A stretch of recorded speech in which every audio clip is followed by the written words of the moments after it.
Let's do this. The Cult of Hockey podcast by the faithful and for the faithful. I'm David Staples of the Edmonton Journal, and I'm here today with Bruce McCurdy. Hey, Bruce. You got the Morning, light. David. You got the light show going on there. Got the light show going.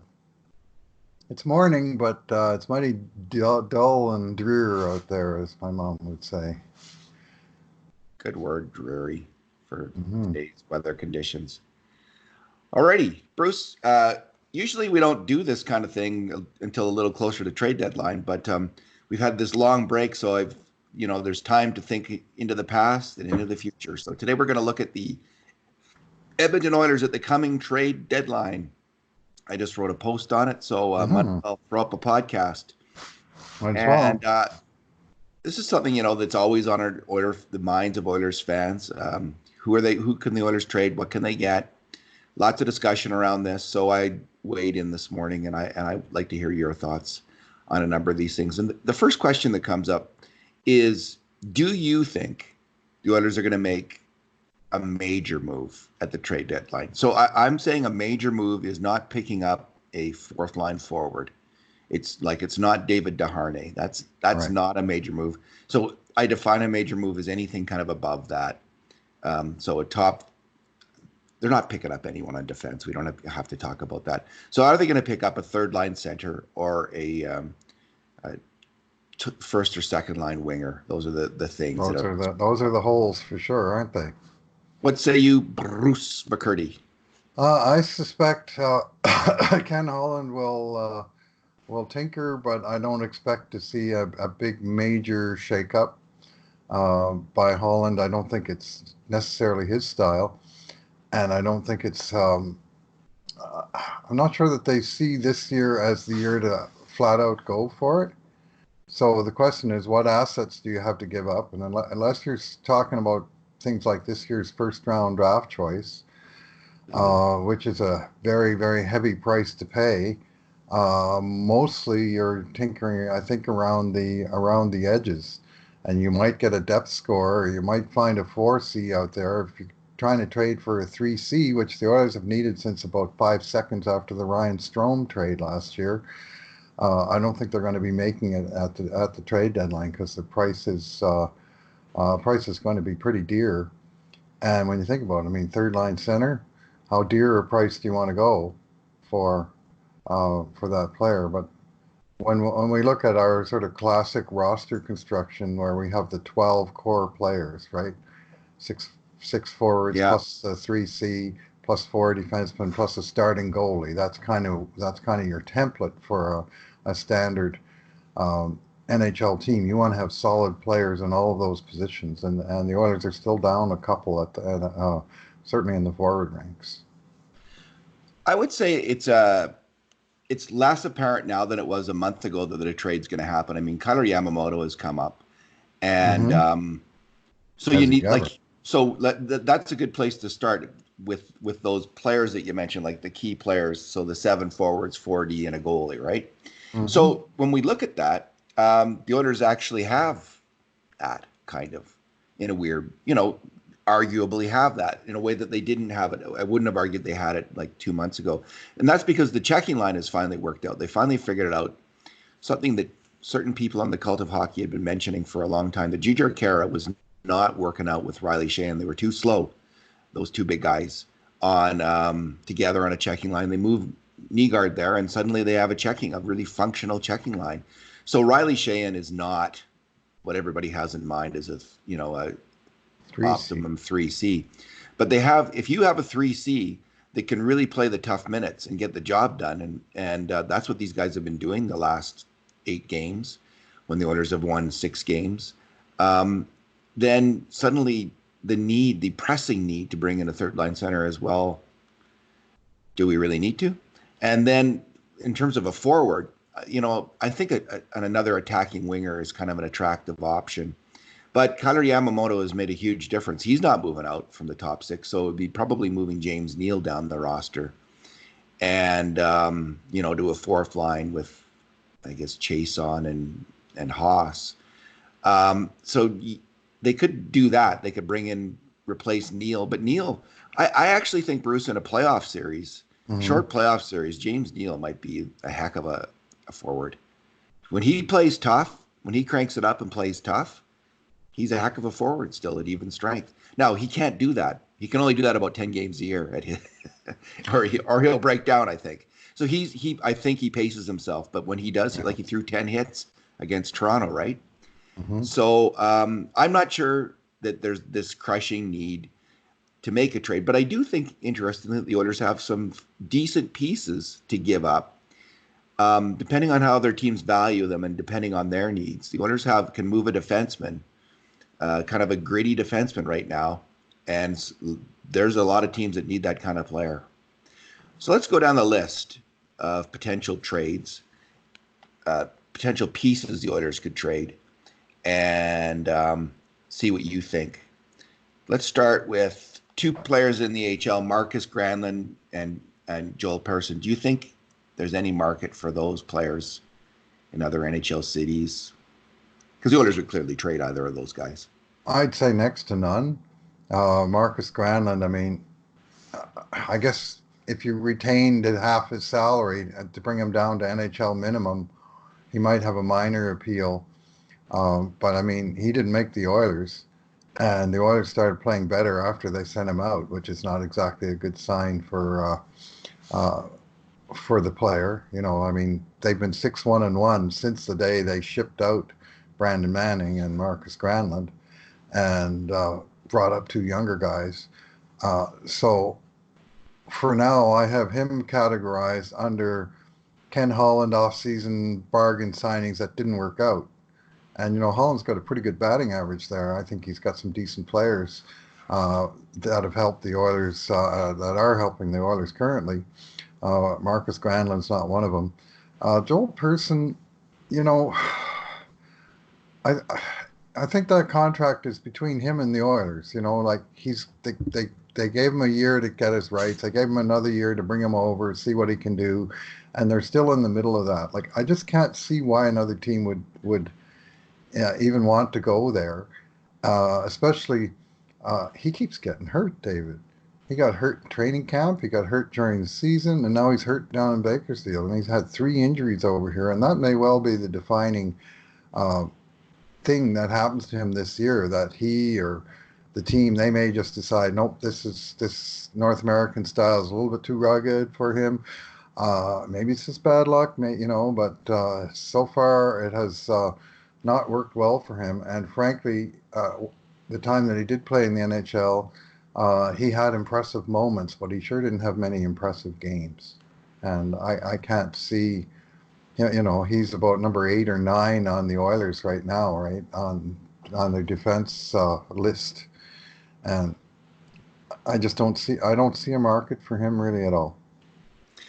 Yeah, a team would have to be pretty desperate. I guess the Oilers could float the idea like, well, that Michael Kempney, no one thought much of him when he went from Chicago to Washington, and that was an underrated great trade, wasn't it? it sure was. So they could say, hey, here's your chance at a Michael Kempney kind of player. He hasn't worked out for us. We've got these other guys who stepped in and have seized the job. Ethan Right. Barron, Caleb Jones, and so I agree.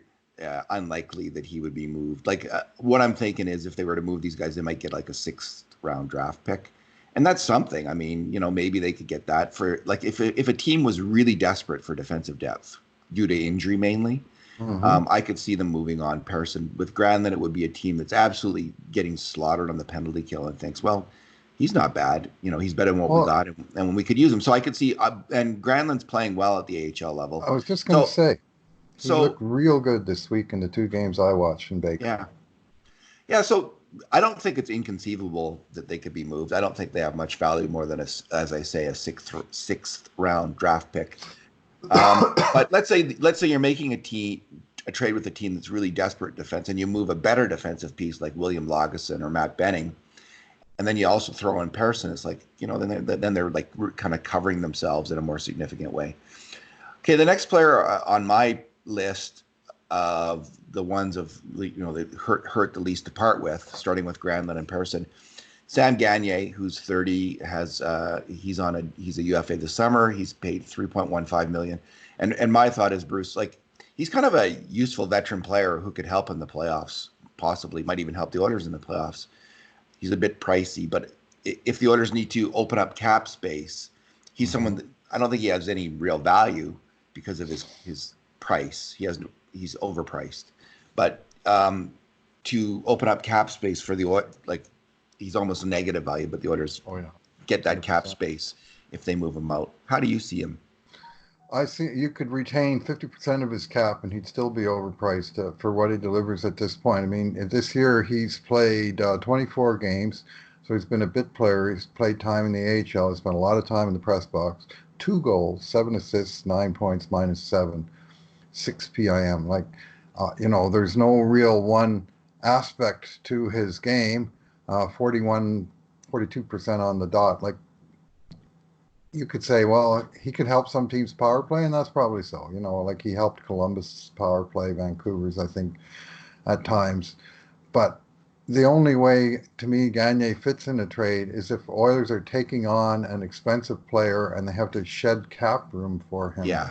And they're trading with some team that has the cap room and say, well, we can afford to pay Sam Gagner for 6 weeks if it means that we're going to get this first-round draft pick from the Oilers or whatever the rest of the deal would be for a high-priced player. But that would be his role, would be an exchange to make cap space for somebody incoming who is also expensive. Exactly, and the Oilers would be giving up a pretty good piece in addition to Gagner. Yes. Oh yeah, he would be he would be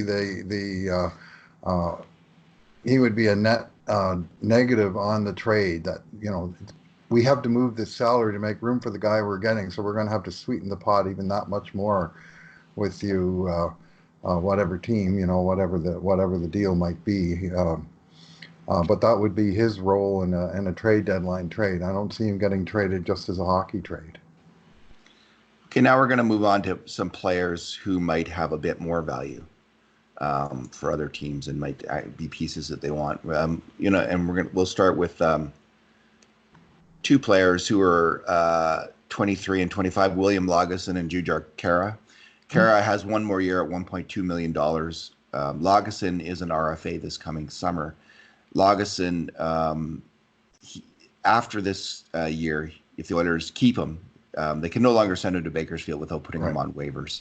So this, essentially the Oilers had to move out a veteran defenseman this past summer. I was hesitant to see Andrej Sekera leave because there was talk that, he's too slow to make plays in the defensive zone. I didn't see that last year with Sekera.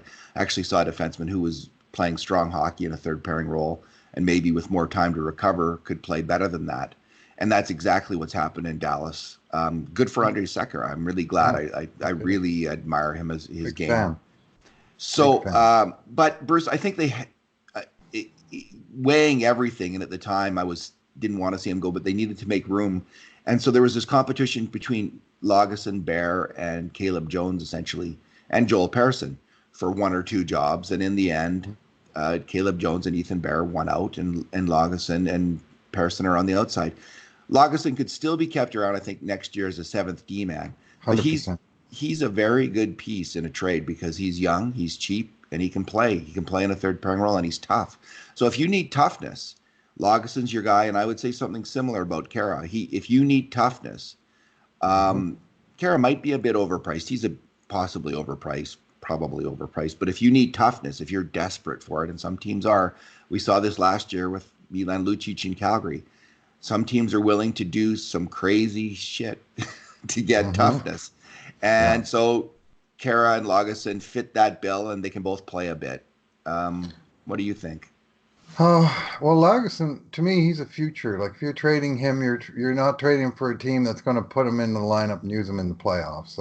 He's just not anywhere close to there yet. He is a promising player. He does have a very interesting game.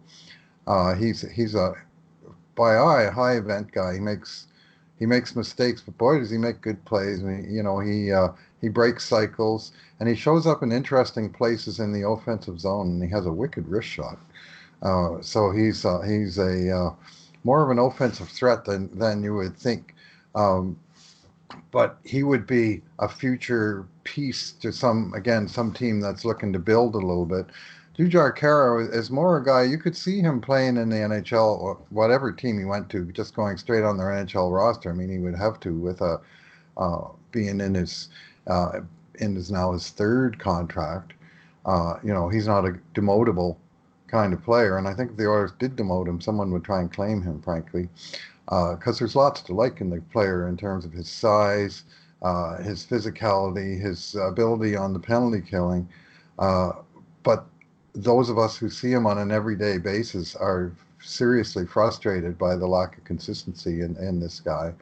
And maybe he's one of those guys that a change of scenery would is just what the doctor ordered. And there may be a GM out there that says, if we could get that guy and we put him on this line with these guys, he'd be just right for this situation. And maybe that's so. Like I do see him having non-zero value for the acquiring team, but there's reasons that he's on your list, and reasons being that unfortunately his games, his erratic games, have outnumbered his solid games this year by a fairly significant margin, unfortunately.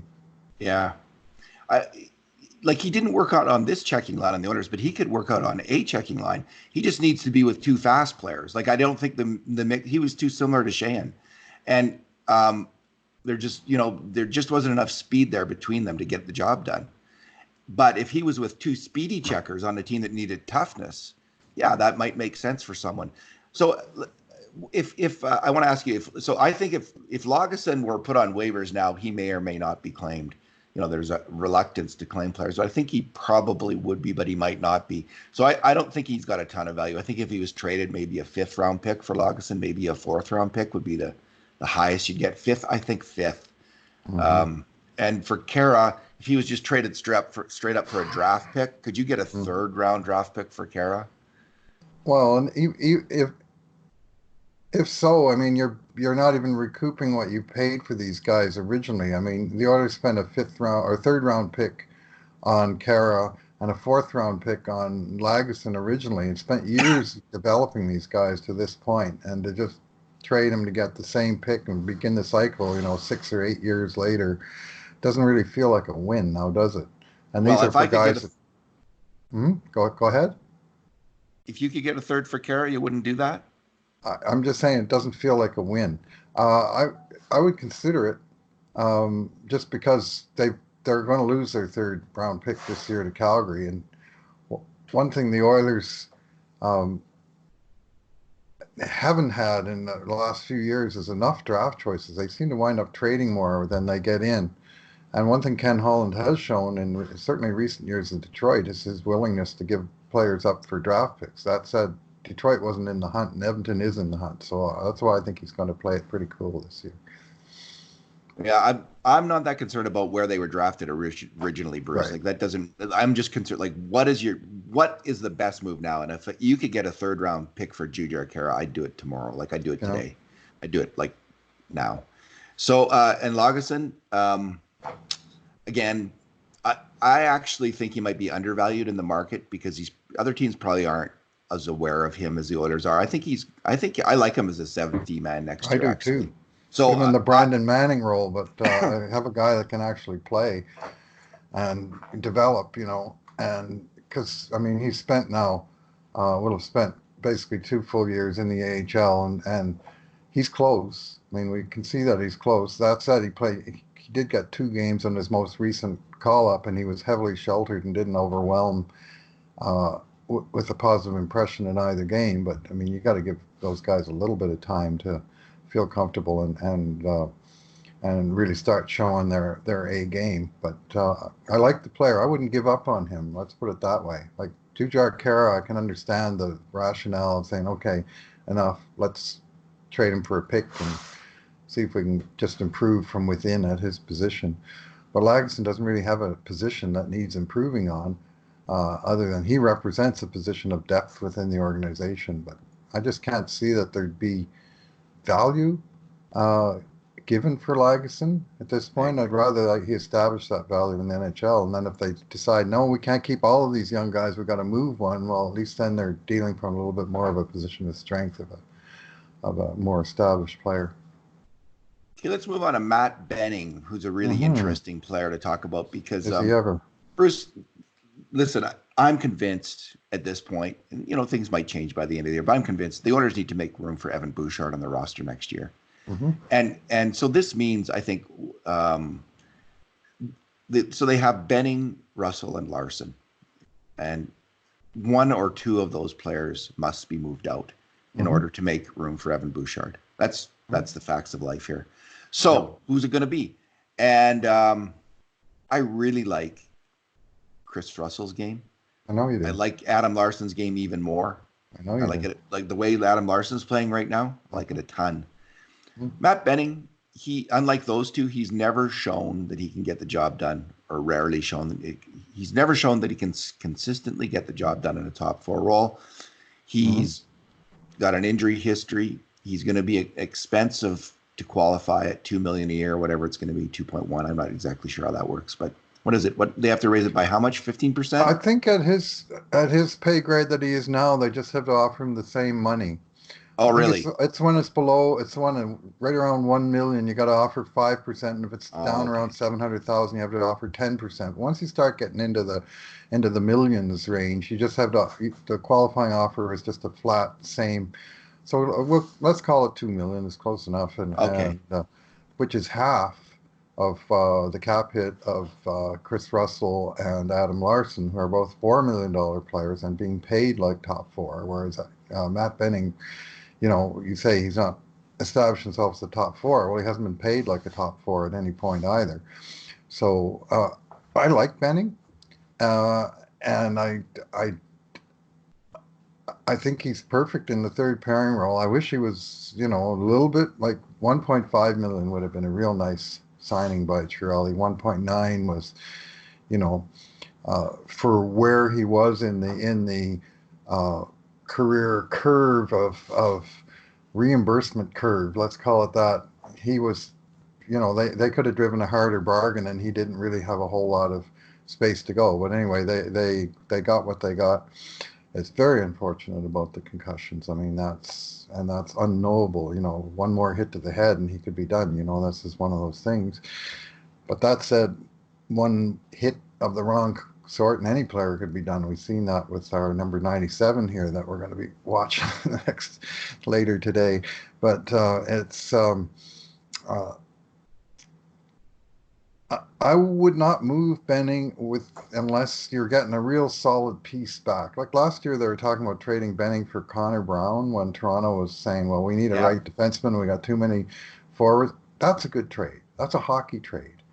But it's not a guy that I'm saying, well, let's get rid of him so we can make room for some young, less proven guy than he is, because he's pretty proven, and the Oilers have given him the 250 games or whatever it is you need to establish yourself as an NHL player. And this week, coming back and going down into Bakersfield from the very first shift, like I watched that game, and you would say, oh, there's an NHL player. There's a guy. There's just so much more polish to his game than many of these guys that we're seeing down here. This is a guy that's been in the trenches for a while, and he knows what he's doing out there, and he's a pretty ferocious competitor. There's lots to like about Matt Benning. He's got a wicked hard shot, which is his one-timer is it's just a small aspect of his game just because of his usage. But he's got things going on, and to me, he's a player who's still improving. I don't know if he's ever going to improve out of the third pairing or not. But I would be reluctant to give up on him. In the hopes, frankly, that Evan Bouchard is not going to be a third pairing defenseman. So you're kind of comparing apples to oranges in the sense that Bouchard's a guy who's going to definitely move into the top four in due course, and you're still going to be needing a good third pairing. Well, what I would see next year is Bear and Larson in the top four, and Bouchard in the bottom pairing. Like, don't feed him the tough minutes. Like, don't Justin Schultz the guy. Just don't jolt him, as some might say. Just give him easy minutes, and Bouchard will in the third pairing and on the power play. That's where you want him next year. I like Matt Benning in a third pairing role too, and he's an NHL hockey player. He's a very useful NHL hockey player. I agree. He'd have to bring in at least a very good rental player, like part of a trade for a good rental player, like Tyler Toffoli or what's the guy, Jean Gabriel Pajot. He'd be part of what the Oilers give up for a player like that. And I could see Todd McClellan in Los Angeles thinking, I could use that guy. We got major problems on defense in LA, and I could use that guy. Maybe he can be a top 4 defenseman. He's only 25. Maybe next year. So yeah, he's got some value. What do you think his value is, Bruce? Like, could you get a second or a third for Matt Benning? If they're asking for more than Matt Benning for Tyler Toffoli, I'm saying no thanks, because you're only getting a few weeks of a guy who's highly paid for fairly mediocre production, in my view. I'm not that huge. I'm not that sold on Tyler Toffoli at this point in his career, frankly. But second or third, no, I wouldn't move him for that. I keep him.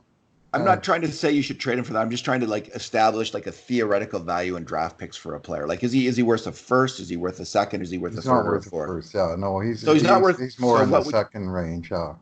Do you think you could get a second round draft pick for him? Potentially. I think he's maybe. A good player. He's got, I don't know what his NHL experience is exactly, but this is his 4th year, and it's his 4th year of being on outscoring defensive pairing. And he's I would argue the Oilers' 3rd pairing has not been as good since he went down as it was before, but he is now up to 229 career games, and still just 25 years old, and so really just getting to that point in his career where you're going to get basically his peak years are just coming up now. So I'm reluctant to let that guy go. I think Tippett wants him on the team. I think Tippett likes him. Mm-hmm. And I think Tippett played him more than he's playing Caleb Jones. And so I think the coach wants him back. And I think he's a use. He played really well in the playoffs last time in 2017. So, yeah. I'd be hesitant to move him, except for a hockey trade. A hockey trade, as you say, Bruce. All right, Chris Russell and Adam Larson. So I think the Russell contract has been a good contract for the Oilers.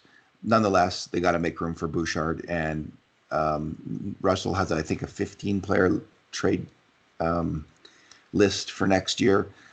It's going to be possible. I think for a team looking for kind of a veteran, gritty, shutdown PK guy, and also at even strength, who doesn't move the puck very well, but is that kind of that veteran defender, like he can have a lot of value for another team in that role, just like he's had with the Oilers. I can see him having some value. Now that said, I think after his bonus next year, is his contract just $1 million in real money. So he's one of those guys with a big cap hit but low pay. So that appeals to a cheap team, Ottawa, like that. So like Pajot, like if they're looking to trade Pajot, like you could see Russell going as part of that package. And and the other guy here is Larson. I don't want to see Adam Larson traded, honestly. Like, we'll have to see how the cap situation works out, because he's a good right shot top 4 NHL D man. He's not going to be cheap in his next contract. He has one more year at $4.1666 million or whatever it is, and he's just been playing very strong hockey with Clefbaum. I don't think there's really any chance the Oilers move him except for a really useful player. What's the guy in Toronto? Kasperi Kapanen? Is that his name? Yeah. He's a hell of a hockey player. And Toronto's desperate for a right shot D-man. So maybe a trade like that gets worked out. I don't know. Maybe people in Toronto would lose their minds at the suggestion of such a trade, thinking it's a terrible trade for the Leafs. I don't know. I haven't seen Kapanen enough, other than to know he's fast as hell and can make some plays. But Adam Larson's a very good hockey player. And so I don't like the idea of trading him. I don't think it's going to happen, but maybe.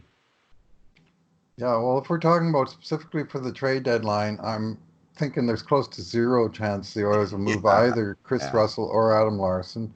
think there's a very strong chance that one of those guys gets moved out in the off season, and I'm thinking most likely it's Chris Russell, who's older, and as you say, whose contract, in terms of the actual cost to the acquiring team, is significantly lower than his cap hit. So it would have attraction in that environment to any team that's on a budget, and even a competing team. What the trick for the competing team is, how do you fit the 4 million cap hit into your space? Um, but the fact that on July 1st they pay him $1 million, and then his actual next year's contract's only 1.5. Larson's still on for the full ticket. He's a younger player, and I think a guy the Oilers would be more likely, given the choice between those two. I think they'd rather keep Larson, but Russell has been a stalwart on the penalty kill this year, and he and Clefbaum, even since Larson got back, they still seem to be working Russell and Clefbaum together on the penalty kill, and they've done a stalwart job, and that's certainly one part of that player's value is on the PK. But frankly, I think unless the Oilers suddenly fall out of the race between now and the trade deadline, I don't think either of those guys. I just can't imagine the coach saying, "Yeah, sure, take one of my most proven veteran defensemen and trade him off for something else." I'm not sure that that's going to provide a big upgrade in the team in the short term. And if it's not going to help the team in the short term, then why make the trade at the deadline? Yeah, Ken Holland has said once you get to the playoffs, 16 teams are there, any one of them can win, and he's right. He's right about that at this point. So Chris Russell, if you're going through the playoffs and you lose Darnell Nurse or Clefbaum or Larson to injury, like, here's a player you can slot right in. If you think you're going to make the playoffs, you do not trade either of those guys, because they can help you win the Stanley Cup. And Adam Larson, he could help you win a couple Stanley Cups if he signed again to a new contract. I mean, he's still a young, he's in mid-career. He's got 3 or 4 or 5 probably near peak years left. And I'd like to see him re-signed. If he's healthy, he's a very good hockey player. The thing, Bruce, I just want to make a comment about Russell. Like, when I say that I think he's been good value and he's a good player, like, some people might take that as me trolling them, like poking them in the eye because they don't like Chris Russell. I'm not really trying to do that. Honestly, I'm telling you what I think about the player. And I know that other people strongly disagree with that. And that's fair enough. You don't have to have the same assessment, but I'm not stabbing you in the eye by saying that. This is actually what I think of the player. This is my assessment of his value and of his worth as a hockey player. And, you might disagree, and that's fine, but I'm not trying to get under your skin by saying this. I don't think it's a controversial statement myself to say that he's a decent, useful NHL D-man. And this contract has actually been a good one so far for the Oilers. I just think to me, that's a statement of my opinion, and I'll leave it there. He's expensive, but the other issue, David, you talk about getting in the playoffs and going for the Stanley Cup. Well, you also have to get from here to there. I mean, between the trade deadline and Game 82, there's 22 games in between times. The trade deadline is 40 days before the end of the season always, so around 20 games. And if you're on the playoff bubble in Game 62, chances are you're going to need those assets just to get yourself into the dance, let alone what you do once you get to the dance. Like, you don't want to weaken your team down the stretch in any way, or else you'll take yourself out of that playoff hunt, and that's the worst thing you can do at the deadline. Yeah, and Russell and Larson would certainly be in the category of, they're the kind of player where you can see, when you trade Adam Larson or Russell, if you traded both, you'd be thinking, man, do the Oilers ever need a tough defensive shutdown D-man who can get the job done on the PK? Like, we could really use that player. And so then you lose those guys, and suddenly it's like just hits you in the head. Like, we need that guy. So I don't. Let's talk about one final guy, Bruce. Sure. Because some people would be willing to trade Zack Kassian at the deadline. The thinking is, we're playing money puck here. Right. We're the hard-headed GM who sees a player who's overvalued. His numbers have gone through the roof because he's playing with Connor McDavid, and he's overvalued right now. So we're going to move this guy out at the peak of his value rather than give him a contract as he's heading into his 30s. where he's unlikely to perform at that level. So it makes perfect sense from the money puck perspective to trade this player now.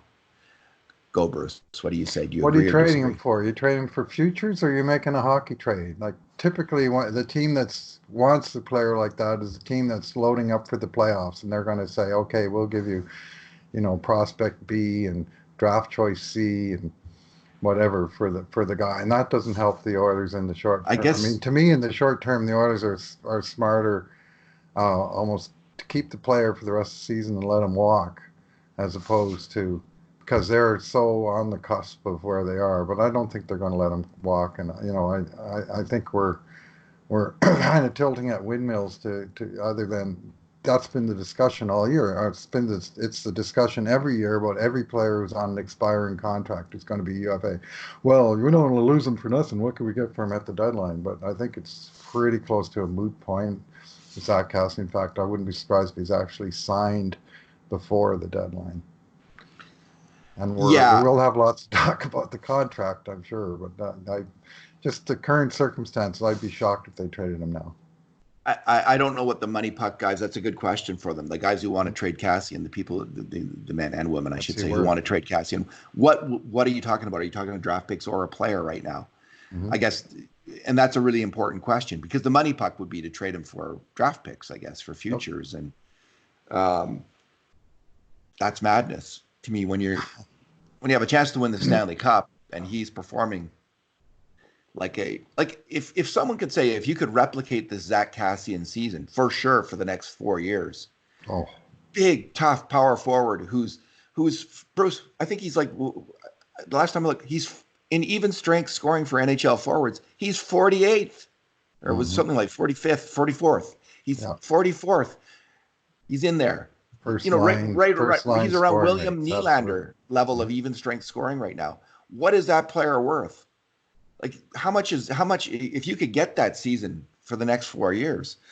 Now he's getting older. You're not likely to get that, and he's this weird player. He's really hard to figure out his value because he's been a grinder who hasn't scored much. But this year He's he's always suddenly scouts. Sorry, he's always outscored his line. Like when he's on a grinding line, like he spent more time with Mark Letestu than he spent combined with Connor McDavid, Leon Draisaitl, Ryan Nugent-Hopkins, and Ryan Strome. The one year that I looked up when he was definitively in the bottom, like he spent all his time with Mark Letestu. He scored more points per 60 relative to his line mates. Like he was the best scorer on his line. Now he's obviously the lowest scorer on his line, and yet his scoring rates have gone up. That's how big the quality of line mates issue is with NHL players. And he's got to, uh, as you say, very, very hard to place. He's got no value on special teams, really, but he does have ancillary value in terms of, being a tough guy and a heavy checker and a guy who brings a physicality to the team like really no one else. And so he's hard to compartmentalize. Like there's not a lot of real good comparables for this guy, and especially for the career curve that we've seen, where suddenly he emerges as a first line player in his late 20s after being way down the lineup. it's a tough one. I think people there's a tendency I think to apply kind of uh, principles from other leagues like the NFL or baseball, where they have completely different CBAs, completely different roster structures, completely different team concepts. Take the ideas from Bill Belichick and try to apply them to the NHL. And I'm telling you that there's flaws in that kind of thinking, and I think I see a little bit of that creeping in here. And I can't tell you what the money puck rules are for the NHL. It's its own beast and it's very complicated and it's very tricky. But I don't see NHL teams operating like the New England Patriots on Oh, a regular basis. You can't. wow. And it's a different, again, it's a different CBA. There's 40, how many players on a football roster, and there's different value, way different values, like greater variation of values of NFL players, I think. And it's a very complex thing. I can't tell you that I have the answer, Bruce, No, on I what to sure do don't. with Cassian, and or with what are the money puck rules of the NHL. It's a really interesting question, and I think it's kind of an unknown on a certain level. Ken Dryden in his new book, Scotty, suggests, that the Chicago model was to identify the few core pieces, pay those guys, and try to fill in around them and hope it works out. And that's, I think, as a general rule, a good idea. And you certainly don't want Zack Kassian to be, who was that huge Chicago overplay? Oh, Brian Bickle. You don't want, Kassian to be your Bickle, right? And that's the fear. That's the risk you're taking if you pay him too much. Yep. And but on the other hand, you can't trade him for future picks. And who are you going to get in a trade that gives you this year in the playoffs, this year with your chance to win the Stanley Cup? What Zack Kassian gives. He's that player who's risen up and done well. And I guess so. Maybe your thought is right. He be as your own rental. That's the question. Would you keep him as your own rental this year for the playoffs? And I think the answer is yes. Maybe, but if you can sign him for a decent contract, I'm not against it, Bruce. If they can get him on the Furlan contract, I'm not going to be pulling I don't have any hair, but I wouldn't, I won't be banging my bald head against the wall if they get him on the Furlan contract, 3.5 for 4. Is it going to be, as you say, for Chris Russell, pricey? Yeah, that's pricey. I get it. But man, he is only going to, he's going to be 30 next year, halfway through the year. When you look at comparable players, big physical guys with some skill, when they're 30, 31, 32, 33, they tend to be about half of them are okay and half of them aren't. So it's a coin flip whether that contract's going to work out or not. And some might say Kassian plays better in a contract year than he plays with a new contract in his pocket. And that's when you go for a 3 or 4 year deal. That's a real danger, but we'll see. I think that the internal dynamic on the team will have a lot to do with how all these players, like whether you can get away with that kind of thing in coming years. I think there's going to be hopefully increasing kind of internal accountability and maturity on this team where people are just driven to succeed and to win. And hopefully they all watch the Connor McDavid movie tonight and see how hard that guy works and take that to heart. Bruce, let's leave it there. I know you got to get going here. So thanks for talking today. Yeah, thanks for listening, everyone. And in the meantime, and in between times, this has been another edition of the Cult of Hockey podcast.